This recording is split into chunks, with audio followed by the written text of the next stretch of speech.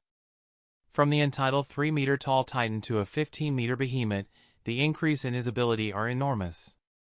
He can confidently say that the current him can easily compete with the Titan shifter, like Armored Titan, Attack Titan, Female Titan, Jaw Titan. After devouring many pure Titans and countless animals, birds, and insects he had devoured, brings him many kind of abilities. Night vision, compound vision, focusing on a single target from miles are just drops in the bucket. The real powerful abilities he have are the power of hardening, comparable to the Armored Titan. After devouring tortoise and other organisms with strong hide, grants him the ability to form armor on his body like Armored Titan. Fast regeneration, devouring countless organisms has boosted his regenerating ability. The current him can almost instantly regeneration his whole arm. And one of the important abilities is to changing his various body parts into the part of organisms he has devoured, which brings a massive qualitative change to his transformation. The only shortcoming of his was that he couldn't transform back into the human form, which is still a major hurdle, for that he will need to devour a Titan shifter. So, after months of journey, he finally reaches his target. Looking ahead, from the gaps of the trees, he saw a tall wall stretching from one end to another. I have finally reached the walls. He was currently hidden in the forest, looking at the wall. For now he didn't dare to approach it right away. It was still daytime, and if he recklessly approaches the walls he may be found. So he was hiding in the forest, waiting here for the night time. Soon the sun dips below the horizon, and cold instantly increases. Thin mist starts to appear. The season of winter is quickly embracing Paradise Island. The moon was absent from the sky, making the already hazy night more dark. Finding the time right, Kevin also silently started approaching the wall, looking like any other pure Titan. With his enhanced and night vision, he didn't see any figure on top of the wall. And after some time, without any problem, he stood by the wall. Looking up at the tall structure of 50 meters, his hand and feet transformed into the claws, and started climbing it. With his sharp claws, his hand and feet dug into the wall, giving him a firm grip, and he easily started to climb up. Soon, without any effort, quickly climb on top of the wall. After reaching the top, as he looked inside the area of the walls, he didn't find any human activities.